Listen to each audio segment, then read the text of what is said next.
ഞാനും സുരേന്ദ്രൻ തമ്മിൽ വലിയ ശത്രുക്കളാണ് എന്നൊക്കെ പറയുന്നത് ഞങ്ങളുടെ സൗഹൃദത്തെ അടുത്ത് കണ്ടിട്ടുള്ളവരാണ് കേരളത്തിലെ ഒരുപാട് BJPയുടെ ആളുകൾ.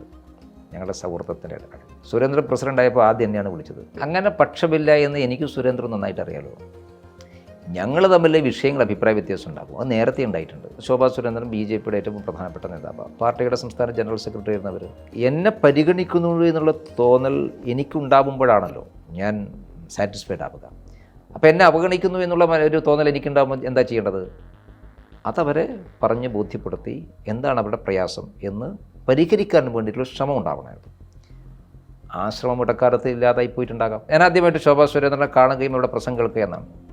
പക്ഷേ എനിക്ക് നല്ല കൗതുകം, നല്ല ഫ്ലുവൻ്റ് ആയിരുന്നു. സാധാരണ പെൺകുട്ടികൾ സംസാരിക്കുന്ന രീതിയിലായിരുന്നില്ല, ഒരു പുള്ളിങ് ആയിരുന്നു ഭയങ്കരം. അങ്ങനെ സംസാരിക്കുന്ന സ്ത്രീകൾ നമുക്ക് വളരെ കുറവാണ്. എനിക്ക് വ്യക്തിപരമായി ശോഭ ഏത് ഉയരത്തിലെത്തുമ്പോഴും വ്യക്തിപരമായി സന്തോഷിക്കുന്ന ഒരാളാണ് ഞാൻ. സുരേഷ് ഗോപിയുടെ വിജയം അദ്ദേഹത്തിൻ്റെ വ്യക്തിപരമായ കഴിവിൻ്റെ കൂടെ അടിസ്ഥാനത്തിലാണ്. പക്ഷെ അതുകൊണ്ട് മാത്രം ജയിക്കില്ലല്ലോ.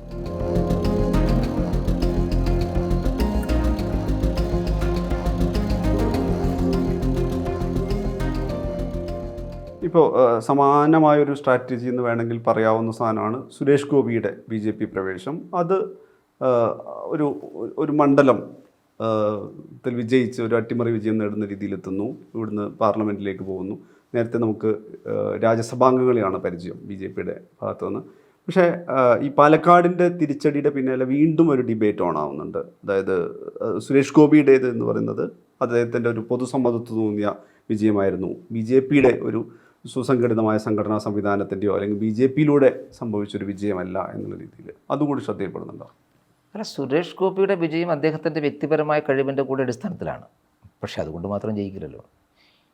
കേരളത്തിൽ ഏതെങ്കിലും ഏത് പാർട്ടി ആവട്ടെ എവിടെയെങ്കിലും സ്വന്തം വ്യക്തിപ്രഭാവം കൊണ്ട് മാത്രം ജയിക്കുമോ? നാളെ മമ്മൂട്ടി ഒരു മണ്ഡലത്തിൽ പോയി സ്വതന്ത്രനായിട്ട് മത്സരിച്ച് ജയിക്കൂ? മോഹൻലാൽ ഒരു മണ്ഡലത്തിൽ പോയി സ്വതന്ത്രമായി മത്സരിച്ച് ജയിക്കൂ? ഇല്ലല്ലോ. കാരണം അങ്ങനെ തമിഴ്നാട്ടിലൊക്കെ ജയിക്കുകയായിരിക്കും. കേരളത്തിൽ നമുക്ക് സിനിമാ നടന്മാരുടെ ആഭിമുഖ്യമുണ്ട്, താല്പര്യമുണ്ട്. പക്ഷേ ഒരു പൊളിറ്റിക്കൽ വിക്ടറിയിലേക്ക് ഒന്നും പോവില്ല. അപ്പോൾ സുരേഷ് ഗോപിക്ക് തൃശ്ശൂരിൽ ഉണ്ടാക്കാൻ സാധിച്ചിട്ടുള്ള ഒരു വലിയ ഇമേജ് ഉണ്ട്. ഒന്ന് സിനിമക്കാരൻ എന്നുള്ള നിലക്ക് മാത്രമല്ല, അദ്ദേഹം ചെയ്തിട്ടുള്ള സോഷ്യൽ ആക്ടിവിറ്റി ഉണ്ട്. കാരണം ഏതൊരാൾക്കും പരാതി പറയാൻ പറ്റുന്ന, അവരുടെ പ്രയാസങ്ങൾ പറയാൻ പറ്റുന്ന ഒരു വ്യക്തിയായിരുന്നു സുരേഷ് ഗോപി. അദ്ദേഹം കേൾക്കുമായിരുന്നു, അദ്ദേഹത്തിന് ചെയ്യാൻ സാധിക്കുന്ന സഹായങ്ങളൊക്കെ ചെയ്യുമായിരുന്നു. അതിൻ്റെ ഒരു അഡ്വാൻറ്റേജ് ഉണ്ടായിരുന്നു. പക്ഷെ അതുമാത്രമാണെങ്കിൽ 2019 സുരേഷ് ഗോപി തൃശ്ശൂർ കാൻഡിഡേറ്റ് ആയിരുന്നു, ജയിച്ചില്ലല്ലോ. 2021 തൃശ്ശൂർ അസംബ്ലി മണ്ഡലത്തിൽ അദ്ദേഹം കാൻഡിഡേറ്റ് ആയിരുന്നു, ജയിച്ചില്ലല്ലോ. അപ്പോൾ അത് ഒരു വ്യക്തിയുടെ മാത്രം ഇമേജ് ആണെങ്കിൽ അന്ന് ജയിക്കേണ്ടതല്ലേ. അപ്പോൾ സുരേഷ് ഗോപി എന്ന് പറയുന്ന വലിയ ഒരു സിമ്പിളിനെ പാർട്ടി സംഘടന പ്രയോജനപ്പെടുത്തുമ്പോഴാണ് ജയിക്കുന്നത്.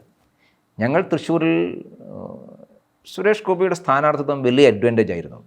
അത് ചെറുതല്ല, വലിയ അഡ്വാൻറ്റേജ് വെച്ചാൽ വലിയ അഡ്വാൻറ്റേജ് ആയിരുന്നു. പക്ഷേ അതോടൊപ്പം അവിടെ പാർട്ടി മെഷീനറി നന്നായിട്ട് പ്രവർത്തിച്ചു. ഞങ്ങൾ ഒരു വർഷം, എനിക്ക് തൃശ്ശൂർ പാർലമെൻറ്റ് മണ്ഡലത്തിൻ്റെ ചുമതലയുണ്ട്. ഒരു വർഷം ഞാൻ ആ മണ്ഡലത്തിൻ്റെ ചുമതല നോക്കിയത്. ഞാൻ അവസാനം കോഴിക്കോട് സ്ഥാനാർത്ഥിയായതിനു ശേഷമാണ് ഞാൻ തൃശ്ശൂരിൽ നിന്ന് കോഴിക്കോടേക്ക് പോകുന്നത്. അതുവരെ എനിക്ക് ആ മണ്ഡലത്തിൻ്റെ ചുമതല ഉണ്ടായിരുന്നു. എനിക്കറിയാം അവിടെ നടന്നിട്ടുള്ള തയ്യാറെടുപ്പ്. ഒരു വർഷത്തെ കാര്യമായ തയ്യാറെടുപ്പ് ഞങ്ങൾ കേരളത്തിൽ മറ്റൊരു സ്ഥലത്തും ചെയ്യാത്ത രീതിയിൽ എല്ലാ ബൂത്തിലും പാർട്ടി മെഷീനറി സജീവമാക്കിയിരുന്നു. ഞങ്ങൾ ഏതാണ്ടൊരു 40,000-ലേറെ പുതിയ വോട്ട് ചേർത്തിരുന്നു. ആ കോൺഫിഡൻസിൻ്റെ പുറത്താണ് ഞങ്ങൾ ജയിക്കുമെന്ന് പറയുന്നത്. കാരണം ആ BJP നേരിട്ട് ചേർത്തിട്ടുള്ള വോട്ടാണ്. മെഷീനറി കറക്റ്റായിരുന്നു. തുടർച്ചയായിട്ട് പരിപാടികൾ നടത്തി. പ്രൈം മിനിസ്റ്റർ 2-3 പ്രോഗ്രാം നടത്തി, അമിത്ഷാജിയുടെ പ്രോഗ്രാം നടത്തി. അങ്ങനെ പാർട്ടി മെഷീനറി ടൈറ്റനായിരുന്നു. ഒരു വർഷം തൃശ്ശൂരിലെ പ്രവർത്തകന്മാർക്ക് വിശ്രമിക്കാൻ അവസരം ഞങ്ങൾ കൊടുത്തിട്ടില്ല. കാരണം ജയിക്കണമെന്നുള്ളതൊരു വാശിയായിരുന്നു. ആ വാശി പാർട്ടിയുടെ സാധാരണ പ്രവർത്തകന്മാർക്ക് വന്നപ്പോൾ പിന്നെ അവരെല്ലാം മറന്ന് രംഗത്തിറങ്ങി. അപ്പോൾ അതും കൂടി കൂട്ടിയിട്ടാണ് സുരേഷ് ഗോപിയുടെ സ്ഥാനാർത്ഥിത്വവും തൃശ്ശൂർ പാർലമെൻറ്റ് മണ്ഡലത്തിൽ ഒരു വർഷത്തോളം ഞങ്ങൾ നടത്തിയിട്ടുള്ള സംഘടനാപരമായിട്ടുള്ള തയ്യാറെടുപ്പിൻ്റെ ഭാഗമായിട്ടാണ് ഞങ്ങൾ ജയിച്ചിട്ടുള്ളത്. അപ്പോൾ അത് എല്ലാ സ്ഥലത്തും ഞങ്ങൾക്ക് നടത്താൻ സാധിക്കും. കാരണം ഏത് തിരഞ്ഞെടുപ്പിലും പാർട്ടിയും കാൻഡിഡേറ്റും ഒരേപോലെ വരുമ്പോഴാണ്, ഒരേ കെമിസ്ട്രിയിൽ വരുമ്പോഴാണ് ജയിക്കാൻ സാധിക്കുക. കാൻഡിഡേറ്റ് നല്ലതായതുകൊണ്ട് മാത്രം ജയിക്കില്ല. സംഘടനാ മിഷനറി ഉള്ളത് കൊണ്ട് മാത്രവും ജയിക്കില്ല. രണ്ടുമാണ്. തൃശ്ശൂരിൽ ആ രണ്ട് കെമിസ്ട്രിയും ഒരുമിച്ച് വന്നപ്പോൾ ഞങ്ങൾ ജയിച്ചു. അതാണ് എൻ്റെ കാര്യം. അങ്ങനെ നോക്കിയാൽ ഈ കെമിസ്ട്രി പാലക്കാട് വർക്കായിട്ടില്ല എന്നുകൂടി ഒരുപക്ഷെ നമ്മൾ പുറത്തുനിന്ന് നോക്കുമെന്ന് തോന്നില്ല. എന്ന് വെച്ചാൽ ഒരു സുസംഘടിതമായ പ്രവർത്തന രീതി, ഗ്രൗണ്ട് ലെവലിലുള്ള വളരെ നേരത്തെയുള്ള തയ്യാറെടുപ്പും പ്രവർത്തനവും, അത് ഒരു തൃശ്ശൂരിൻ്റെ അതേ ശൈലി അനുവർത്തിക്കുന്നതിൽ പാലക്കാട് വീഴ്ചയുണ്ടായോ? വ്യത്യാസം ഉണ്ടാകാം. കാരണം അതാ ഞാൻ പറഞ്ഞത്, പരിശോധിക്കപ്പെടേണ്ടതാണ്. നമുക്ക് എവിടെയാണ് സംഘടനാപരമായ വീഴ്ചകൾ ഉണ്ടായത് എന്ന് പരിശോധിക്കപ്പെടേണ്ടതാണ്. കാരണം 28 കൗൺസിലർമാരുണ്ട്. ആ കൗൺസിലർമാരെ മുഴുവൻ ഉപയോഗപ്പെടുത്തിയിട്ടുണ്ടോ? അവരുടെ മുഴുവൻ പ്രവർത്തനശേഷിയെ പരമാവധി പ്രയോജനപ്പെടുത്താൻ സാധിച്ചിട്ടുണ്ടോ? അവരുടെയൊക്കെ സ്ഥലത്ത് വോട്ട് വർദ്ധിച്ചിട്ടുണ്ടോ? പുതിയ വോട്ട് ചേർത്തിട്ടുണ്ടോ? ഇതൊക്കെ വിശദമായ പരിശോധനയ്ക്ക് വിധേയമാക്കേണ്ടതാണ്. മെഷറിയും പ്രവർത്തനവും നടന്നിട്ടുണ്ട്, അതെല്ലാവരും സമ്മതിക്കുന്ന കാര്യമാണ്. ഫീൽഡിൽ നല്ല വർക്കുണ്ട്. പക്ഷേ അത് നമ്മൾ ആഗ്രഹിക്കുന്ന രീതിയിൽ ഒരു ഫ്രൂട്ട്ഫുള്ളായിട്ടുള്ള വർക്കാണോ നടന്നിട്ടുള്ളത് എന്നുള്ളതിനെക്കുറിച്ച് പരിശോധിക്കണം. അത് പരിശോധിച്ച് കഴിഞ്ഞാൽ മാത്രമേ, പ്രത്യക്ഷത്തിൽ നമ്മൾ പറയുമ്പോൾ അത് വെറും ഉപരിപ്ലവമായിട്ടുള്ള നിലപാടായി പോകും. അത് പരിശോധിച്ച ശേഷം ഞങ്ങളതിനെക്കുറിച്ച് ആലോചിക്കും, വിലയിരുത്തും. മറ്റൊരു കാര്യം ചോദിക്കാനുള്ളത്, കഴിഞ്ഞൊരു 10 വർഷത്തിനിടയിൽ BJP വേണ്ട വിധം പരിഗണിക്കപ്പെടുന്നില്ല എന്നുള്ള ഒരു അതൃപ്തി പരസ്യമായി പ്രകടിപ്പിച്ച നേതാക്കളിൽ ഒരാളാണ് ശോഭാ സുരേന്ദ്രൻ. ഒരുപക്ഷെ ശോഭാ സുരേന്ദ്രനെ കൂടുതൽ പരിഗണിക്കണം, അല്ലെങ്കിൽ അവരുടെ കാര്യപ്രാപ്തിക്കനുസരിച്ച് നിയോഗിക്കണമെന്ന് മാധ്യമങ്ങളോട് പറഞ്ഞിട്ടുള്ള ഒരാൾ കൂടിയാണ് ശ്രീ MT രമേശ്. ഈ സമാനമായിട്ട് ആലോചിച്ച് കഴിഞ്ഞാൽ ഏതെങ്കിലും തരത്തിലൊരു ഗ്രൂപ്പ് വഴക്കിൻ്റെയോ ചേരിതിരിവിൻ്റെയോ പേരിൽ അവരെ അവഗണിച്ചതായിട്ട് സംഘടനാ തലത്തിലും വ്യക്തിപരമായിട്ട് തോന്നുന്നുണ്ടോ? അല്ല, ഇതിലെന്താണെന്ന് വെച്ചാൽ അവരെ അവഗണിച്ചിട്ടൊന്നുമില്ല. പക്ഷേ പ്രശ്നം എന്താണെന്നറിയോ? നമ്മൾ അവഗണിക്കുന്നുണ്ടോ ഇല്ലയോ എന്നുള്ളതല്ല, നമുക്ക് ആ ഫീലിംഗ് ഉണ്ടോ എന്നുള്ളതാണ്. ഇപ്പോൾ ശോഭാ സുരേന്ദ്രൻ BJPയുടെ ഏറ്റവും പ്രധാനപ്പെട്ട നേതാവ്, പാർട്ടിയുടെ സംസ്ഥാന ജനറൽ സെക്രട്ടറി ആയിരുന്നവർ. പാർട്ടി പരിഗണിച്ചതാണ്. ആദ്യമായിട്ടാണ് അങ്ങനെ അവർ പാർട്ടിയുടെ മഹിളാ മോർച്ചയുടെ സംസ്ഥാന അധ്യക്ഷ സ്ഥാനത്ത് നേരെ പാർട്ടിയുടെ സംസ്ഥാന ജനറൽ സെക്രട്ടറി ആയിട്ടുള്ള വ്യക്തിയാണ്. പാർട്ടി പരിഗണിച്ചതുകൊണ്ടാണല്ലോ. എല്ലാ തിരഞ്ഞെടുപ്പിലും അവരെ പാർട്ടി മത്സരിക്കുന്നുണ്ട്. അവർ ആറ്റിങ്ങൽ പാർലമെൻറ്റിലേക്ക് മത്സരിച്ചു, അതിനുശേഷം കഴക്കൂട്ടം നിയമസഭയിലേക്ക് മത്സരിച്ചു, ആലപ്പുഴ പാർലമെൻറ്റിലേക്ക് മത്സരിച്ചു, പാലക്കാട് അസംബ്ലി മണ്ഡലത്തിലേക്ക് മത്സരിച്ചു, അതിന് കൊടകര അസംബ്ലി മണ്ഡലത്തിൽ മത്സരിച്ചു. എല്ലാ തിരഞ്ഞെടുപ്പിലും അവർ മത്സരിക്കുന്നു. അതൊക്കെ പാർട്ടി പരിഗണനയുടെ ഭാഗമായിട്ടാണല്ലോ. ഇടയ്ക്ക് അവർ ദേശീയ നിർവാഹക സമിതി അംഗമായിരുന്നു, അതും പാർട്ടി പരിഗണനയാണ്. പക്ഷേ നമ്മളിത് പരിഗണിക്കുമ്പോഴും എന്നെ പരിഗണിക്കുന്നു എന്നുള്ള തോന്നൽ എനിക്കുണ്ടാകുമ്പോഴാണല്ലോ ഞാൻ സാറ്റിസ്ഫൈഡ് ആവുക. അപ്പോൾ എന്നെ അവഗണിക്കുന്നു എന്നുള്ള ഒരു തോന്നൽ എനിക്കുണ്ടാകുമ്പോൾ എന്താ ചെയ്യേണ്ടത്? അതവരെ പറഞ്ഞ് ബോധ്യപ്പെടുത്തി എന്താണ് അവരുടെ പ്രയാസം എന്ന് പരിഹരിക്കാൻ വേണ്ടിയിട്ടുള്ള ശ്രമം ഉണ്ടാവണമായിരുന്നു. ആ ശ്രമം ഇടക്കാലത്ത് ഇല്ലാതായി പോയിട്ടുണ്ടാകാം. അതായിരിക്കും അവരുടെ ഒരു പരിഭവം. എനിക്കൊന്ന് ഇപ്പം ആ പ്രശ്നങ്ങളൊക്കെ പരിഹരിച്ചിട്ടുണ്ട്. പിന്നെ BJP ഒരു കുടുംബാന്തരീക്ഷത്തിൽ പ്രവർത്തിക്കുന്ന പാർട്ടിയാണ്. ഇതിൽ എല്ലാവരും 100% സംതൃപ്തരാണ് എന്നത് ഞാൻ പറയുന്നില്ല. അതൊരു കുടുംബത്തിലും ഉണ്ടാവില്ലല്ലോ. ഒരു കുടുംബത്തിൽ എല്ലാവരും ഒരേപോലെ സംതൃപ്തരൊന്നായിരിക്കില്ലല്ലോ. ഏറ്റക്കുറച്ചിലുണ്ടാക്കാം. അങ്ങനെ പരിഭവങ്ങളും പരാതികളും ഉണ്ടെങ്കിൽ അവരെ കാര്യങ്ങൾ സംസാരിച്ച് ചേർത്ത് പിടിക്കുക എന്നുള്ളതാണ്. അതുകൊണ്ട് അവഗണനയൊന്നും ഉണ്ടായിട്ടില്ല. പക്ഷേ അവർക്ക് ചില പരാതികളും പരിഭവങ്ങളും ഉണ്ടായിരുന്നു. അത് വേണ്ടത്ര രീതിയിൽ ആ സമയത്ത് അഡ്രസ്സ് ചെയ്യപ്പെട്ടില്ല എന്നാണ് ഞാൻ മനസ്സിലാക്കുന്നത്. പക്ഷേ ഇടക്കാലത്ത് പാർട്ടി നേതൃത്വം തന്നെ മുൻകൈയെടുത്തത്, വേറെ ആരുമല്ല മുൻകൈയെടുത്തത്, കേരളത്തിലെ നേതൃത്വം തന്നെയാണ് മുൻകൈയെടുത്തത്. മുൻകൈയെടുത്ത് അവരോട് സംസാരിച്ചു, കാര്യങ്ങൾ പറഞ്ഞു, പരിഹരിച്ചു. പിന്നെ അവർ വളരെ ആക്റ്റീവാണ്. ഇപ്പോൾ വളരെ സജീവമായിട്ട് പാർട്ടി പ്രവർത്തനത്തിലുണ്ട്. അങ്ങനെയാണ് ഉണ്ടാവേണ്ടത്. ഈ ശോഭാ സുരേന്ദ്രനെ ഈ സംസ്ഥാന നേതൃത്വത്തിലേക്ക് എത്തിച്ചത് അതൊരു കൗതുകമായിട്ടുള്ള കാര്യമാണല്ലോ. കാരണം വെച്ച് കഴിഞ്ഞാൽ ഒരു വനിതാ പ്രതിനിധിയെ യുവമോർച്ചയിൽ ഇരിക്കുകയാണ്, യുവമോർച്ചയുടെ സംസ്ഥാന പ്രസിഡന്റ് ആയിരിക്കുകയാണല്ലോ സംസ്ഥാന ചുമതല നൽകുന്നത്. അതെ, ആ ഒരു സാഹചര്യം ഒന്ന് വിശദീകരിക്കുകയാണ്. ശോഭാ സുരേന്ദ്രൻ ഞാൻ പ്രസിഡൻ്റായിരിക്കുന്ന സമയത്താണ് യുവമോർച്ചയിലേക്ക് വന്നത്. അതൊരു യാദൃശ്ചികമായിട്ട് വന്നിട്ടുള്ളത്. ശോഭാ സുരേന്ദ്രൻ്റെ പ്രസംഗമൊക്കെ കേട്ട് നമ്മൾ അതിൽ ആകൃഷ്ടയായിട്ടാണ് അവരെ ശരിക്കും കൊണ്ടുവരുന്നത്. അവർ ബാലഗോകുലത്തിൻ്റെ ചുമതലയായിരുന്നു ശോഭക്ക്. അപ്പോൾ ഇതേപോലെ കുന്നംകുളത്ത് ഒരു പ്രോഗ്രാമിന് പോയ സമയത്ത് എന്ന് പറഞ്ഞാൽ അദ്വാനിജിയുടെ ഒരു രഥയാത്രയുണ്ടായിരുന്നു. ആ രഥയാത്രയിൽ ഞാൻ യുവമോർച്ചയുടെ പ്രസിഡൻ്റായിരുന്നു ആ സമയത്ത്. അതിൻ്റെ രഥയാത്രയുടെ പൈലറ്റ് പ്രാസംഗികനായിട്ട് പോയതാണ് കുന്നംകുളത്ത്. അപ്പോൾ അവിടെ ഞാൻ ചെല്ലുന്ന സമയത്ത് ഈ പെൺകുട്ടി സംസാരിക്കണം. അപ്പോൾ അവരെന്നോട് പറഞ്ഞു ഇങ്ങനെ ഒരു പെൺകുട്ടി സംസാരിക്കാനുണ്ട്. അവർ സംസാരിച്ച ശേഷം സംസാരിച്ചാൽ മതി. അപ്പോൾ എനിക്ക് സന്തോഷം. ഞാൻ ആദ്യമായിട്ട് ശോഭാ സുരേന്ദ്രനെ കാണുകയും ഇവിടെ പ്രസംഗം കേൾക്കുക എന്നാണ്. പക്ഷേ എനിക്ക് നല്ല കൗതുകം, നല്ല ഫ്ലുവൻ്റ് ആയിരുന്നു. സാധാരണ പെൺകുട്ടികൾ സംസാരിക്കുന്ന രീതിയിലായിരുന്നില്ല, ഒരു പുള്ളിങ് ആയിരുന്നു ഭയങ്കരം. അങ്ങനെ സംസാരിക്കുന്ന സ്ത്രീകൾ നമുക്ക് വളരെ കുറവാണ്. പക്ഷെ ഭയങ്കര പുള്ളിങ്ങായി, നല്ല ഫ്ലുവൻ്റ് ആയിട്ട് കാര്യങ്ങൾ നന്നായിട്ട് പറയുന്നുണ്ടായിരുന്നു. അപ്പോൾ അന്ന് പരിചയപ്പെട്ടു. പിന്നെ കുന്നംകുളത്ത് നമ്മുടെ പാർട്ടിയുടെ മുതിർന്ന ആളുണ്ട്, രഘുട്ടൻ എന്ന് പറയും, ഈ രഘുനന്ദനൻ. അദ്ദേഹമാണ് പരിചയപ്പെടുത്തി തന്നത്. അദ്ദേഹത്തിൻ്റെ ഒരു അദ്ദേഹം വളർത്തിക്കൊണ്ടുപോകുന്നുള്ളൊരു കുട്ടിയാണ് ബാലഗോകുലത്തിലൂടെ. അന്ന് പരിചയപ്പെട്ടു. അതിനുശേഷം ഞാൻ രഘുട്ടനോട് സംസാരിച്ചു, ഞാൻ യുവമോർച്ചയിലേക്ക് എടുക്കട്ടെ എന്ന്. അന്ന് പിന്നെ ഈ സാങ്കേതിക പ്രശ്നങ്ങളൊന്നുമില്ല, ആൾ കുറവാണല്ലോ, നമുക്ക് എടുക്കാൻ ബുദ്ധിമുട്ടൊന്നുമില്ല. അപ്പോൾ രഘുട്ടൻ അവരോട് സംസാരിക്കട്ടെ എന്നുണ്ട്, അവരോട് സംസാരിച്ചു. അതിൻ്റെ അടിസ്ഥാനത്തിൽ നമ്മൾ സ്റ്റേറ്റ് കമ്മിറ്റി മെമ്പറാക്കി. സ്റ്റേറ്റ് കമ്മിറ്റി മെമ്പറാക്കിയതിന് ശേഷം എൻ്റെ രണ്ടാമത്തെ ടൈമിൽ ഞാൻ അവരെ സംസ്ഥാന വൈസ് പ്രസിഡൻ്റാക്കി. ആ സമയത്ത് അവർ ഫുൾ ടൈം മുഴുവൻ സമയ പ്രവർത്തകയായിരുന്നു. ഒരു വനിത മുഴുവൻ സമയ പ്രവർത്തകയാവുന്നതൊക്കെ ആദ്യമായിട്ടാണ്. പക്ഷെ അവർ നമ്മുടെ പ്രതീക്ഷക്കനുസരിച്ച് മുഴുവൻ സമയ പ്രവർത്തകയായി യാത്രയൊക്കെ ചെയ്തു. അപ്പോൾ നമ്മുടെ ഒരു BJPയുടെ യുവമോർച്ചയുടെ അന്നത്തെ ഒരു നല്ല ടീം സ്പിരിറ്റായിരുന്നു. അത് നല്ല ഇൻവോൾവ്മെൻറ്റ് ശോഭയെ സംബന്ധിച്ചിടത്തോളം ഉണ്ടായിരുന്നു.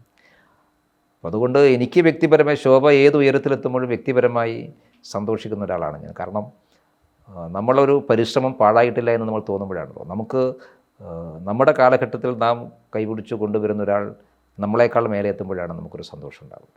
അപ്പോൾ അതുകൊണ്ട് ശോഭയുടെ എല്ലാ വളർച്ചയിലും നിഗൂഢമായൊരു സന്തോഷം എനിക്കുണ്ട്. കാരണം അവർ കേരളത്തിൽ അതുപോലെയുള്ള വനിതാ നേതാക്കന്മാർ കുറവാണ്. കുറച്ചൊക്കെ വൈകാരികമായിട്ടൊക്കെ അഭിപ്രായം പറയുന്ന ആളൊക്കെ ആയിരിക്കാം. പക്ഷേ ഒരു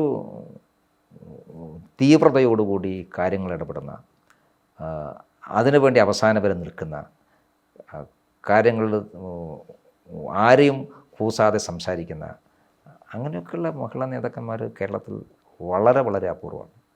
അർത്ഥത്തിൽ BJP സംബന്ധിച്ചിടത്തോളം ഏറ്റവും വലിയ അസറ്റ് തന്നെയാണ് ശോഭാ സുരേന്ദ്രൻ.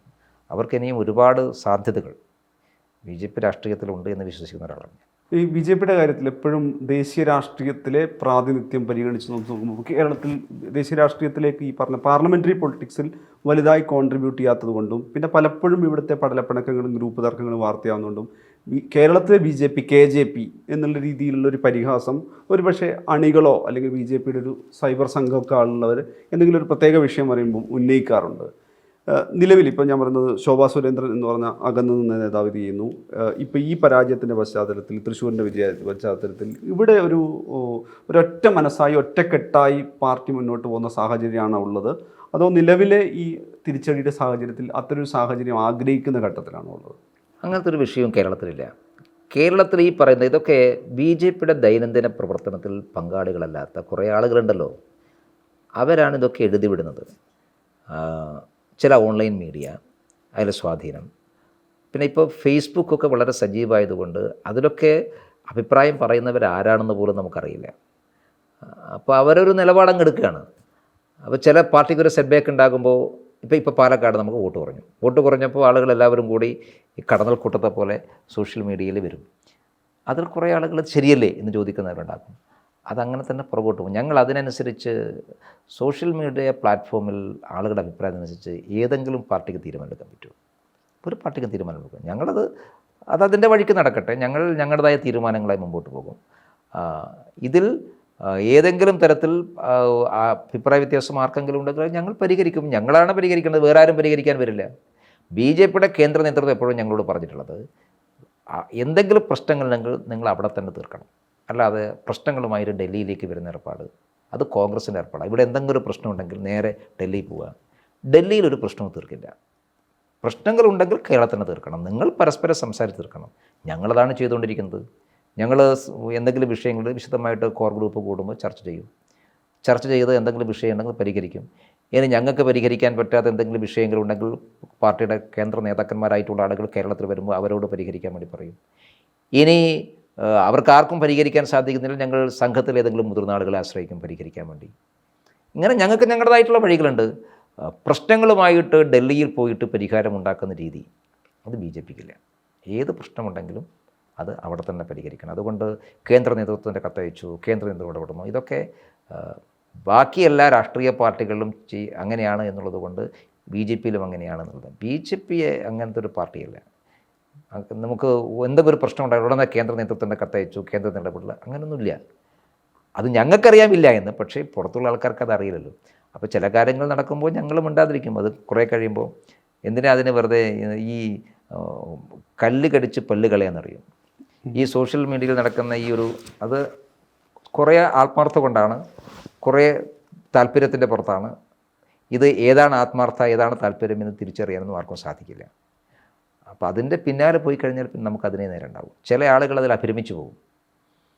അങ്ങനെ അഭിരമിച്ചു പോകുന്ന ആൾക്കാർക്കാണ് ഫേസ്ബുക്കാണ്, സോഷ്യൽ മീഡിയയാണ് ലോകം എന്ന് നമ്മൾ വിചാരിച്ചു കഴിഞ്ഞാൽ നമുക്ക് പിന്നെ ഇതിൽ ഒന്നും ചെയ്യാൻ സാധിക്കില്ല. സമയമായിട്ട് ഈ പറഞ്ഞതിൻ്റെ തുടർച്ച ഇതൊക്കെ ഒരു മാധ്യമ നിർമ്മിത വ്യാഖ്യാനമാണെങ്കിൽ നിലവിൽ നമ്മൾ കേൾക്കുന്നത് ഒരു MT രമേശ് പക്ഷം, ഒരു കെ സുരേന്ദ്രൻ എന്ന സംസ്ഥാന പ്രസിഡന്റിന് എതിർ ധ്രുവത്തിലുള്ള ഒരു പക്ഷത്തിലുള്ള ഒരാളായിട്ടാണല്ലോ ഈ പറഞ്ഞ ഈ വ്യാഖ്യാനത്തിൽ ഉള്ളത്. അപ്പം അത് കേൾക്കുമ്പോഴെന്താ തോന്നുന്നത്? കാരണം വെച്ചാൽ ഇതൊരു എതിർചേരിയുള്ള ഒരാൾ എന്നുള്ള രീതിയിലാണല്ലോ ഇപ്പം മീഡിയ ആണെങ്കിലും ഒരുപക്ഷെ ഒരു BJP അനുഭാവികളായിട്ടുള്ള ആളുകളടക്കം ഈ കേൾവിയിൽ വിശ്വസിക്കുന്നവരുണ്ടാവില്ല. അങ്ങനെ പക്ഷമില്ല എന്ന് എനിക്ക് സുരേന്ദ്രൻ നന്നായിട്ട് അറിയാലോ. ഞങ്ങൾ തമ്മിൽ വിഷയങ്ങൾ അഭിപ്രായ വ്യത്യാസം ഉണ്ടാകും. അത് നേരത്തെ ഉണ്ടായിട്ടുണ്ട്. ഞങ്ങൾ ഏറ്റവും നല്ല സുഹൃത്തുക്കളായിരുന്നു. ഞങ്ങൾ ABPയിൽ ഒരുമിച്ച് പ്രവർത്തിച്ചവരാണ്. പിന്നെ യുവമോർച്ചയിൽ ഞാൻ പ്രസിഡൻ്റായിരിക്കുന്ന സമയത്താണ് യുവമോർച്ചയിൽ സുരേന്ദ്രനെ സംസ്ഥാന ഭാരവാഹിയാക്കുന്നത്. എനിക്ക് ഏറ്റവും കൂടുതൽ സുരേന്ദ്രൻ യുവമോർച്ചയിലേക്ക് വരുന്നത് സംസ്ഥാന പ്രസിഡന്റ് അല്ലേ ആ സമയത്താണ്. സുരേന്ദ്രൻ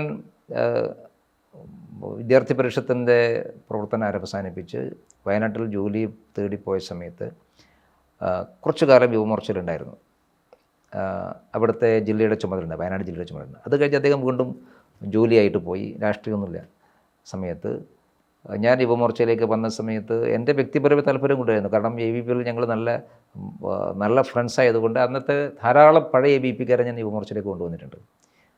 അങ്ങനെയാണ് സുരേന്ദ്രൻ വന്നത്. സുരേന്ദ്രന് ശേഷം കൂടെ ജനറൽ സെക്രട്ടറിയായി.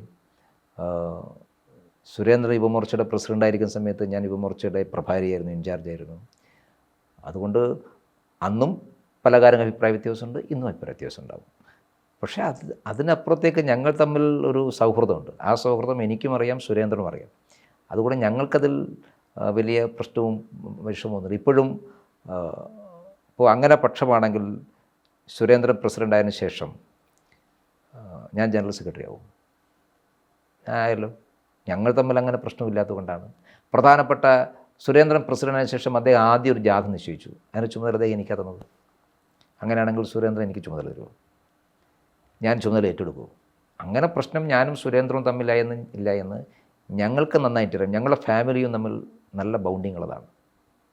സുരേന്ദ്രൻ്റെ ഫാമിലിയും എൻ്റെ ഫാമിലിയും തമ്മിൽ നല്ല ബൗണ്ടിങ്ങുള്ളതാണ്. പിന്നെ ഇപ്പം പുറത്തു വരുന്ന വാർത്തകൾ, വ്യാഖ്യാനങ്ങൾ അതതിൻ്റെ വഴിക്ക് പോകും. അത് ചില നിലപാടുകളുമായി ബന്ധപ്പെട്ടുകൊണ്ടാണ്. അതൊന്നും നമ്മുടെ ദൈനംദിന പ്രവർത്തനത്തെയോ നമ്മുടെ സൗഹൃദങ്ങളെയോ ഒന്നും ബാധിക്കുന്ന കാര്യമല്ല. ഇപ്രാവശ്യം വയനാട് പാർലമെൻറ്റ് മണ്ഡലത്തിലെ ചുമതല എന്നോടാണ് ഏൽക്കാൻ വേണ്ടി പറഞ്ഞത്. ഞാൻ അങ്ങനെയാണ് ചുമതല ഏറ്റുപോയത്. അപ്പോൾ അതുകൊണ്ട് നമ്മുടെ വ്യക്തിപരമായിട്ടുള്ള ബന്ധങ്ങളും സൗഹൃദങ്ങളും നമുക്കറിയാമെങ്കിൽ ഈ പറയുന്ന വാർത്തകളോട് നമ്മൾ പ്രതികരിക്കാതിരുന്നാൽ മതി. അപ്പോൾ അതുകൊണ്ട് പക്ഷമുണ്ട്.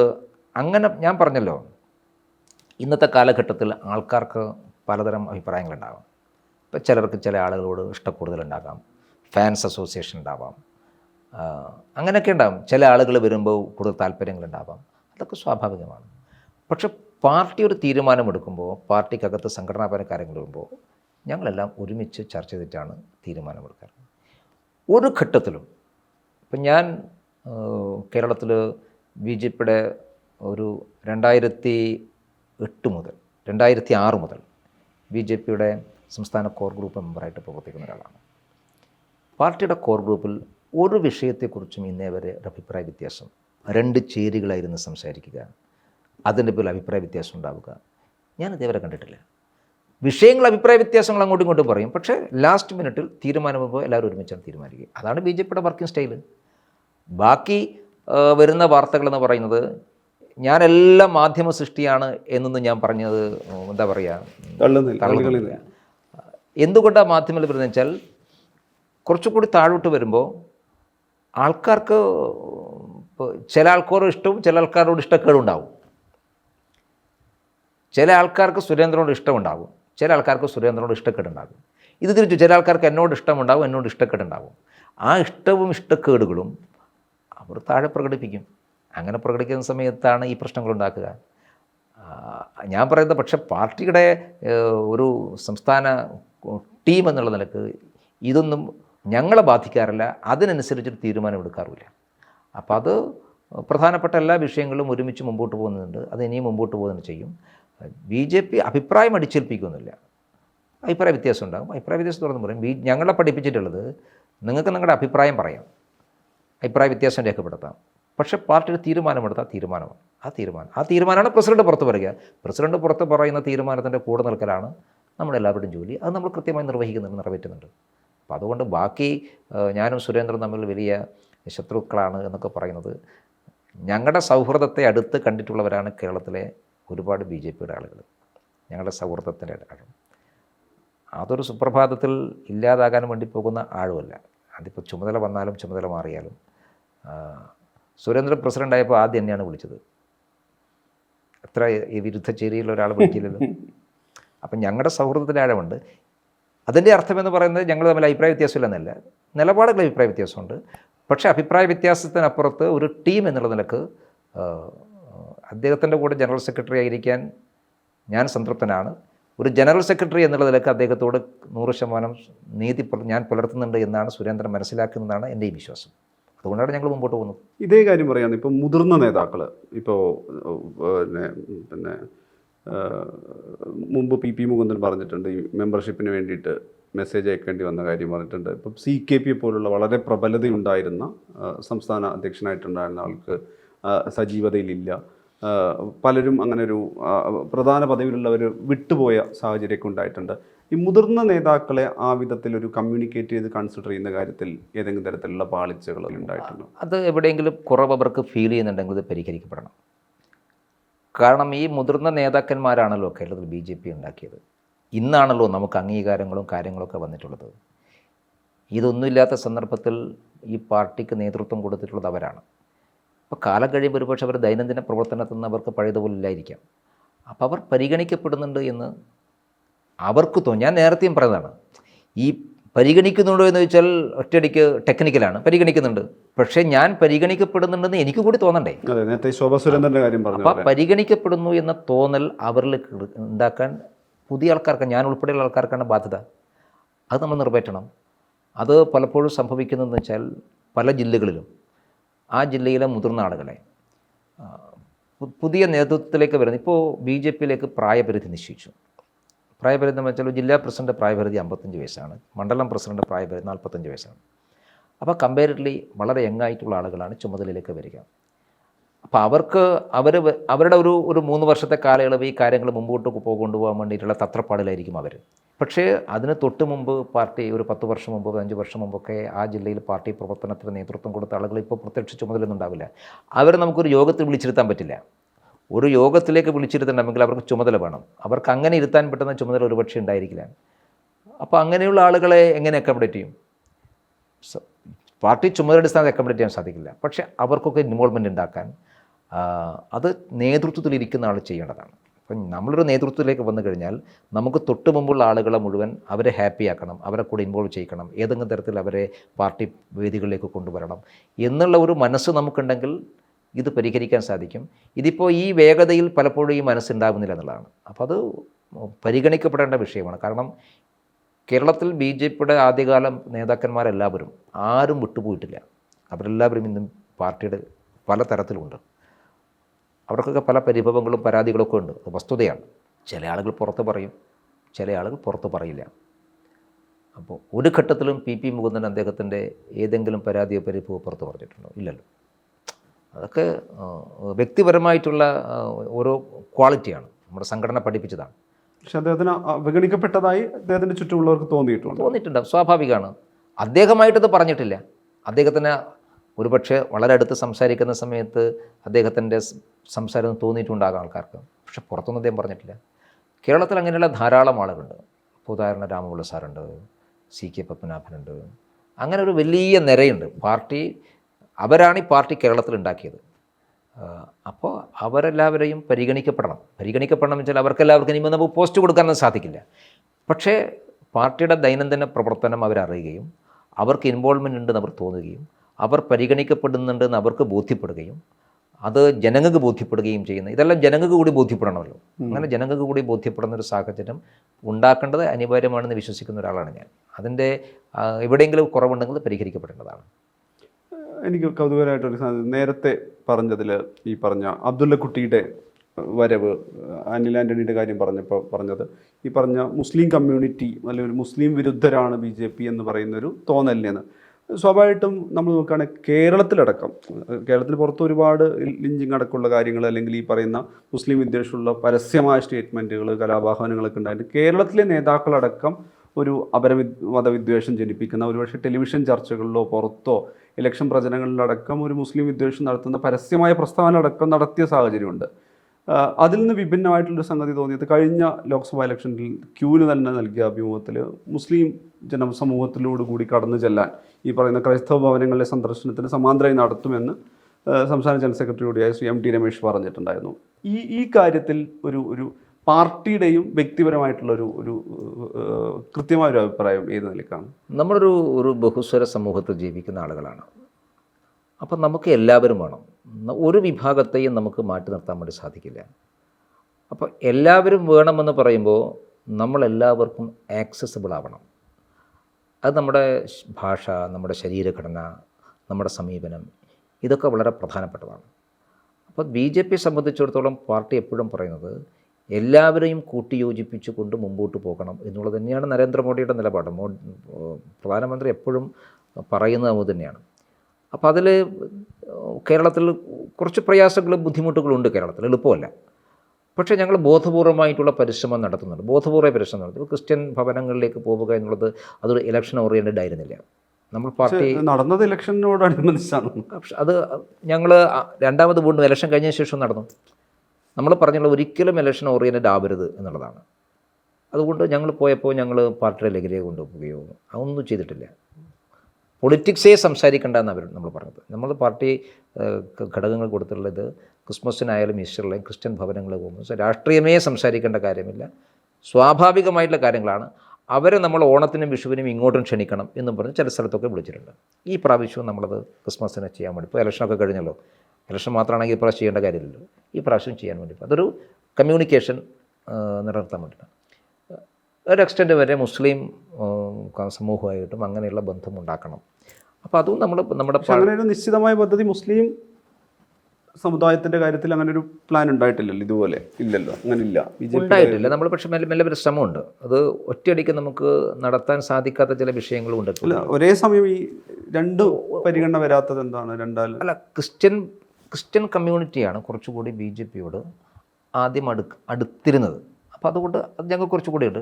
ഞങ്ങൾ കഴിഞ്ഞ വർഷം മുതൽ നമ്മൾ പെരുന്നാൾ ദിവസം മുസ്ലിം ഭവനങ്ങൾ സന്ദർശിക്കണം എന്നൊക്കെ പറഞ്ഞു. കുറേ സ്ഥലമൊക്കെ നടന്നിട്ടുണ്ട്. എല്ലാ സ്ഥലത്തും വ്യാപകമായി നടന്നിട്ടില്ല. പക്ഷേ ഒരു പരിശ്രമം ആരംഭിച്ചിട്ട് ഈ പ്രാവശ്യം നമ്മൾ വീണ്ടും ആരംഭിക്കും. മുസ്ലിം സമൂഹമായിട്ട് ഒരു അടുത്തിടപഴകണം എന്നുള്ളതാണ്. ഈ അടുത്തിടപഴകുക എന്ന് പറഞ്ഞാൽ നമ്മൾ ജീവിക്കുന്ന നമ്മുടെ ചുറ്റുപാടും. ഇപ്പം നമ്മളിപ്പോൾ പറഞ്ഞിട്ടുള്ളത് എല്ലാവരോടും പാർട്ടി കേഡർമാരോട് പറഞ്ഞിട്ടുള്ളത് വേറെ ഏതെങ്കിലും ഒരു സ്ഥലത്ത് പോയി ചെയ്യാനല്ല, അവനവൻ ജീവിക്കുന്ന സ്ഥലത്ത് എല്ലാവരുമായിട്ടുമുള്ള നല്ല ബന്ധം സ്ഥാപിക്കണം. അവർക്ക് BJPയെക്കുറിച്ച് എന്തെങ്കിലും തെറ്റിദ്ധാരണകൾ രാഷ്ട്രീയമായിക്കോട്ടെ, അതല്ലാതെ എന്തെങ്കിലും തെറ്റിദ്ധാരണകൾ അത് മാറണം. ഒരു ഇടപഴകി ജീവിക്കണം എന്നുള്ളത് കൊണ്ടാണ്. അങ്ങനെ ഇടപഴകി ജീവിക്കുന്ന ഒരു ശ്രമം ഉള്ളത് കൊണ്ടാണ് ധാരാളം മുസ്ലിംസ് ഇപ്പോൾ BJPയിലേക്ക് ഇഷ്ടംമാര് മുസ്ലിംസ് ഇപ്പോൾ കേരളത്തിൽ ഇപ്പോൾ മലപ്പുറം ജില്ലയിൽ വരിക എന്ന് പറയുന്ന ചില്ലറ കാര്യമല്ലല്ലോ. മലപ്പുറം ജില്ലയിൽ ധാരാളം മുസ്ലിം സഹോദരന്മാരും സഹോദരിമാരും. അപ്പോൾ ഞങ്ങൾക്ക് നല്ല മുസ്ലിം പ്രാസംഗികമാരൊക്കെ ഉണ്ട്, സ്ത്രീകൾ BJPക്കകത്ത് ഇപ്പോൾ നന്നായിട്ട് സംസാരിക്കുന്നത്. അപ്പോൾ അതൊക്കെ ഈ പരിശ്രമത്തിൻ്റെ ഭാഗമായിട്ട് വന്നിട്ടുള്ളതാണ്. അതൊന്നുകൂടി കൂട്ടണം. കേരളത്തിൽ ക്രിസ്ത്യൻ മുസ്ലിം കമ്മ്യൂണിറ്റിയെ മാറ്റി നിർത്തിക്കൊണ്ടുള്ള ഒരു പൊളിറ്റിക്സിന് കേരളത്തിൽ റിലവൻസ് ഇല്ല. കാരണം BJP ഹിന്ദു സമൂഹത്തിൻ്റെ മാത്രം പാർട്ടി ആയതുകൊണ്ട് കേരളത്തിൽ തിരഞ്ഞെടുപ്പ് രാഷ്ട്രീയത്തിൽ മുമ്പോട്ട് പോകാൻ വേണ്ടി സാധിക്കില്ല. അപ്പോൾ എല്ലാ വിഭാഗത്തിൻ്റെയും പാർട്ടിയായിട്ട് മാറണം. എല്ലാ വിഭാഗത്തിൻ്റെയും പാർട്ടി ആവണമെങ്കിൽ എല്ലാ വിഭാഗത്തിൻ്റെയും മനസ്സിൽ വിശ്വാസ്യത ഉണ്ടാക്കണം. അങ്ങനെ എല്ലാ വിഭാഗത്തിൻ്റെ മനസ്സിൽ വിശ്വാസ്യത ഉണ്ടാക്കാനുള്ള ശ്രമമാണ് ഞങ്ങൾ ചെയ്യുന്നത്. ആ ശ്രമം ഞങ്ങൾക്കറിയാം, അതിൻ്റെ ഹർഡിൽസ് എന്താണെന്നറിയാം. അതൊരു സുപ്രഭാതത്തിൽ ഉണ്ടാകുന്ന കാര്യമല്ല എന്നും അറിയാം. പക്ഷേ ഒരു ദിവസം കൊണ്ട് റിസൾട്ട് കിട്ടുക എന്നുള്ളതല്ല ഞങ്ങൾ പ്രതീക്ഷിക്കുന്നത്. ദീർഘമായൊരു പദ്ധതിയാണ്. ഞങ്ങൾക്കൊരു 10 വർഷം കൊണ്ട് ഇന്നത്തെ ഈ അന്തരീക്ഷം മാറ്റിയെടുക്കാൻ സാധിക്കുമെന്നുള്ള നല്ല കോൺഫിഡൻസ് ഞങ്ങളെ സംബന്ധിച്ചിടത്തോളം ഉണ്ട്. കഴിഞ്ഞ ലോക്സഭാ തെരഞ്ഞെടുപ്പിലെ വോട്ട് എടുപ്പ് ദിവസത്തെ ഒരു പ്രധാന ചർച്ചയായിരുന്നു EP ജയരാജൻ, പ്രകാശ് ജാവദേക്കർ കൂടിക്കാഴ്ചയും അതിന് തൊട്ടുള്ളത്.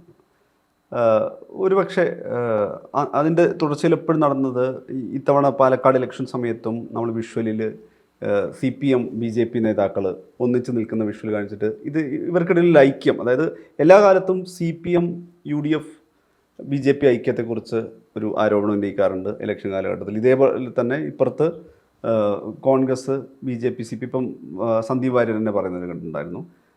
വ്യക്തിപരമായിട്ട് MT രമേശ് എന്നുള്ള ആൾ രാഷ്ട്രീയാതീത സൗഹൃദം നിലനിർത്തുന്ന ആളാണോ, അല്ലെങ്കിൽ BJPക്ക് പുറത്തുള്ള സൗഹൃദങ്ങൾ എങ്ങനെ, ഇപ്പോൾ VD സതീശനോ പിണറായി വിജയനോ അല്ലെങ്കിൽ K സുധാകരനോ മറ്റ് രാഷ്ട്രീയ പാർട്ടി നേതാക്കളുമായിട്ട് അടുപ്പം പുലർത്തുന്ന ആളാണോ? അതൊരു കുഴപ്പം പിടിച്ചൊരു ഏരിയ ആണോ അത്? സൗഹൃദത്തിൽ ഒരിക്കലും രാഷ്ട്രീയം വരാൻ പാടില്ല എന്ന നിലപാടുള്ള ആളാണ് ഞാൻ. രാഷ്ട്രീയമല്ല ജീവിതം, രാഷ്ട്രീയം മാത്രമല്ല ജീവിതം. ഒരു മനുഷ്യൻ്റെ ജീവിതത്തിൽ രാഷ്ട്രീയത്തിനപ്പുറത്തുള്ള ധാരാളം മാനങ്ങളുണ്ട്. അപ്പോൾ എല്ലാം രാഷ്ട്രീയത്തിൻ്റെ കണ്ണിലൂടെ കാണാൻ പാടില്ല. സൗഹൃദം, എനിക്ക് രാഷ്ട്രീയത്തിന് അതീതമായിട്ട് ചില ആളുകളുടെ സൗഹൃദമുണ്ട്, ചില ആളുകളുടെ ബഹുമാനമുണ്ട്. ഞാൻ ബഹുമാനിക്കുന്ന ധാരാളം രാഷ്ട്രീയ നേതാക്കന്മാർ മറ്റു പാർട്ടികളുണ്ട്. എനിക്ക് നല്ല സൗഹൃദങ്ങളുണ്ട്. അങ്ങനെയാണ് ശരിക്കും രാഷ്ട്രീയത്തിൽ, അങ്ങനെയായിരുന്നു കേരളത്തിൽ നേരത്തെയും. ഈ ഇടക്കാലത്താണ് ഈ ആളുകൾ ഒരു രാഷ്ട്രീയ നേതാവിൻ്റെ വീട്ടിൽ പോയി മറ്റൊരാൾ കണ്ടാൽ എന്താ കുഴപ്പം? അങ്ങനെയല്ലേ വേണ്ടത്? ഈ വിവാഹവേദികളുടെ സമാഗമം, വിവാഹവേദികൾ കാണാൻ പാടില്ല. അത് കേരളത്തിൽ മാത്രമേ ഈ പ്രശ്നമുള്ളൂ. കേരളത്തിന് വെളിയിലൊക്കെ നല്ല സൗഹൃദങ്ങളും ബന്ധങ്ങളും രാഷ്ട്രീയ നേതാക്കന്മാരുണ്ട്. കേരളത്തിൽ നേരത്തെ ഉണ്ടായിരുന്നു. ഇപ്പം സംഘർഷം കൊടുമ്പിരിക്കൊള്ളുന്ന സമയത്ത് എനിക്ക് നല്ല അനുഭവമുണ്ട്. കണ്ണൂർ ജില്ലയിൽ വലിയ സംഘർഷമാണ്. ആ സംഘർഷത്തിൽ നിൽക്കുന്ന സമയത്ത് ഒരു ദിവസം മാരാർജി കണ്ണൂരിൽ നിന്ന് കോഴിക്കോട് വന്നിട്ട് വൈകുന്നേരത്തെ കണ്ണൂർ എക്സ്പ്രസ്സിന് തിരുവനന്തപുരത്തേക്ക് പോകാൻ വേണ്ടി ട്രെയിൻ കയറ്റാൻ വേണ്ടി ഞങ്ങളൊക്കെ റെയിൽവേ സ്റ്റേഷനിൽ പോയിരുന്നു. മാരാർജി യാത്ര ചെയ്യുന്ന കൂപ്പയിൽ പിണറായി വിജയനുണ്ട്. ഞാൻ എൻ്റെ കണ്ണുകൊണ്ട് കാണുന്നത് മാരാർജി കയറി ചെല്ലുന്ന സമയത്ത് പിണറായി വിജയൻ എഴുന്നേറ്റ് നിന്ന് സ്വീകരിക്കണം. ഒരു ഭാഗത്ത് സംഘർഷം നിൽക്കുകയാണ്, ഒരു തരത്തിലും കോംപ്രമൈസ് ഇല്ലാതെ CPM BJP മുമ്പോട്ട് പോവുകയാണ്. പക്ഷേ അത് വ്യക്തിപരമായിട്ടുള്ള ഒരു ബഹുമാനത്തെ ഒന്നും ഒരിക്കലും തന്നെ ഇല്ല. ഇപ്പോൾ മാരാർജി പരമേശ്വർജിയെ കാണാൻ എത്രയോ പ്രാവശ്യം ഗോവിന്ദപിള്ള വരാറുണ്ട്. സംവാദങ്ങളുണ്ട്. ഇതൊക്കെ രാഷ്ട്രീയത്തിൽ സ്വാഭാവികം. ഇപ്പം തിരുവനന്തപുരത്തെ BJP ഓഫീസ് തൈക്കാറുള്ള സമയത്ത് നമ്മുടെ പാർട്ടി ഓഫീസിലേക്ക് കഞ്ഞി കുടിക്കാൻ വരുമായിരുന്നു പഞ്ചനബീന്ദ്രൻ. ഇപ്പോഴാണെങ്കിൽ അദ്ദേഹം പാർട്ടിയിലുണ്ടാവില്ല. കാരണം അതിലെ മൂതേട്ടൻ അവിടെ ഉണ്ടെങ്കിൽ ആ ഓഫീസിന് മുമ്പിലാണ് എല്ലാ ദിവസവും രാത്രി പന്ന്യം നടക്കുക. അപ്പോൾ ഓഫീസിൻ്റെ വാതിക്കലുണ്ടാകുന്ന സമയത്ത് ഒന്ന് അവിടെ നിന്ന് നിൽക്കിയിട്ട് മുമ്മർത്തിരിക്കുന്ന ആൾക്കാരൊന്ന് വിഷയും മൂതേട്ടൻ ഉണ്ടോയെന്ന് ചോദിക്കും. മൂതേട്ടൻ ഉണ്ടെങ്കിൽ മൂപ്പര് കയറി വരും, മൂതേട്ടനോട് സംസാരിക്കും. തിരിച്ചു പോകുമ്പോൾ കഞ്ഞി കുടിച്ചിട്ട് പോകാൻ പറയും, കഞ്ഞി കുടിക്കും. ഇതൊക്കെ സാധാരണ രാഷ്ട്രീയത്തിലുള്ളതാണ്. അപ്പോൾ സൗഹൃദങ്ങൾ ഉണ്ടാവണം രാഷ്ട്രീയത്തിൽ. നമ്മുടെ വ്യക്തിപരമായിട്ടുള്ള സൗഹൃദങ്ങൾ ഏറ്റവും ഉണ്ടാവണം. എനിക്കൊരുപാട് സൗഹൃദങ്ങളുണ്ട്. ഞാൻ ആളുകൾ അഭിപ്രായപ്പെട്ടില്ല, ആ സൗഹൃദമൊക്കെ വെച്ച് പുലർത്തുന്ന ആളാണ് ഞാൻ. എനിക്ക് എൻ്റെ സൗഹൃദം രാഷ്ട്രീയത്തിൻ്റെ നിലപാട് കൊണ്ട് ഒരു സൗഹൃദം ഒരിക്കലും നഷ്ടപ്പെടാറില്ല. കാരണം നമുക്ക് രാഷ്ട്രീയത്തിൽ ശത്രുക്കളൊന്നുമില്ല, എതിരാളികളേ ഉള്ളൂ. അത് രാഷ്ട്രീയ പ്രവർത്തനം നടത്തുന്ന സമയത്തേ ഉള്ളൂ. പക്ഷേ ഇപ്പോഴത്തെ പ്രശ്നം എന്ന് വെച്ചാൽ ഇപ്പോൾ ഈ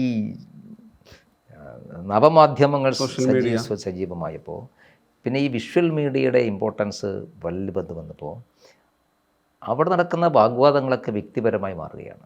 ഞാൻ പലപ്പോഴും അത്ഭുതപ്പെടാറുണ്ട്. ഇപ്പോൾ രാത്രിത്തെ ചർച്ചയുണ്ട്. ഈ ചർച്ചയിൽ BJPയുടെ ഭാഗത്ത് ഒരാൾ പോകുന്നു, CPM എന്ന ഭാഗത്ത് പോകുന്നു, കോൺഗ്രസിൻ്റെ പോകുന്നു. അവർ രാഷ്ട്രീയമല്ലേ പറയേണ്ടത്. അത് എടാ വാടാ പൊടാ എന്നൊക്കെ വിളിക്കുക, വ്യക്തിപരമായി അധിക്ഷേപിക്കുക. ഒരാളെ വ്യക്തിപരമായി എന്തെങ്കിലും ടാർണിഷ് ചെയ്യാനുണ്ടെങ്കിൽ അതൊക്കെ തേടിപ്പിടിച്ച് കണ്ടെത്തി അതിൻ്റെ വേറെ ബോർഡ്സ് എടുത്ത് രാത്രി ചർച്ചയ്ക്ക് ഇരിക്കുന്ന സമയത്ത് അത് പറയുക, അതൊക്കെ എന്തൊരു മോശമാണ്. ചർച്ചകൾ രാഷ്ട്രീയമാണ് പറയേണ്ടത്. അപ്പുറത്തിരിക്കുന്ന വ്യക്തിപരം എന്തോ ആയിക്കോട്ടെ, നമ്മൾ തന്നെ വ്യക്തിപരം അധിക്ഷേപിക്കുന്നത് അത് എല്ലാ ആൾക്കാരും ഇപ്പോൾ സ്വീകരിച്ച സമീപനമാണ്. അതൊന്നും നമുക്ക് ഒരിക്കലും പ്രോത്സാഹിപ്പിക്കാൻ സാധിക്കുന്ന കാര്യമില്ല. ആത്യന്തികമായിട്ട് നല്ല സൗഹൃദങ്ങൾ ഉണ്ടാവണം. നല്ല സൗഹൃദങ്ങളിലൂടെയാണ് നല്ല രാഷ്ട്രീയ പ്രവർത്തകർ. കാരണം നമുക്ക് എല്ലാവർക്കും എക്സ്പീരിയൻസ് ഉണ്ട്. ഞാൻ ഒരാളെയും ചെറുതായി കാണുന്നതല്ല. CPM-ൻ്റെ നേതാവായാലും കോൺഗ്രസ് നേതാവായാലും അവരുടെയൊക്കെ എക്സ്പീരിയൻസ് എന്ന് പറയുന്നത് വളരെ പ്രധാനപ്പെട്ടതാണ്. ആ എക്സ്പീരിയൻസിലൂടെയാണ് അവർ ആ പോസ്റ്റിലേക്ക് എത്തിയിട്ടുള്ളത്. നമ്മുടെ വിരുദ്ധ നിലപാടായിരിക്കാം, പക്ഷേ അവരുടെ എക്സ്പീരിയൻസ്, അവർ നടത്തിയിട്ടുള്ള സഹനങ്ങൾ, അതൊന്നും നമുക്ക് മാനിക്കാതിരിക്കാൻ പറ്റില്ല. ഞാനതിനെ മാനിക്കുന്ന ഒരാളാണ്, അങ്ങനെ മാനിക്കണം എന്ന് ആഗ്രഹിക്കുന്ന ഒരാളാണ്. അതുകൊണ്ട് പരസ്പരം റെസ്പെക്റ്റ് ഉണ്ടാകണം, പരസ്പരം സൗഹൃദം ഉണ്ടാകണം. അതുകൊണ്ട് ആരും എന്നോട് ഇതുവരെ മോശമായിട്ട് പെരുമാറിയിട്ടില്ല. ആരും പെരുമാറി, ഞാൻ അങ്ങോട്ടും ആരോടും മോശമായിട്ട് പെരുമാറിയിട്ടില്ല. നല്ല സൗഹൃദമുണ്ട്. എവിടെ കണ്ടാലും ചിരിക്കാനും കുശലം പറയാനും ഉള്ള സ്വാതന്ത്ര്യം എനിക്കുമുണ്ട്, എന്നോട് ഇങ്ങോട്ടും അവർക്കുണ്ട്. ദേശീയ ദുരന്തം എന്നുള്ള ഒരു കൺസെപ്റ്റ് ഇല്ല. അത് വെറുതെ പറയുകയാണ്. അങ്ങനെ ഒരു ക്രൈറ്റീരിയ ഇല്ല. ദേശീയ ദുരന്തമൊന്നുമില്ല. ആകെയുള്ളത് ലെവൽ 1 ലെവൽ 2 ലെവൽ 3 ലെവൽ. അത് ബാധിക്കുന്ന ജനതയെ ആശ്രയിച്ചാണ്. ഒരു ദുരന്തം ഉണ്ടായിക്കഴിഞ്ഞാൽ ആ ദുരന്തം ഒരു സംസ്ഥാനത്തെ എത്ര ശതമാനം ആളുകളെ ബാധിക്കുന്നു എന്നതിനെ ആശ്രയിച്ചുകൊണ്ടാണ് നമ്മളിതിൻ്റെ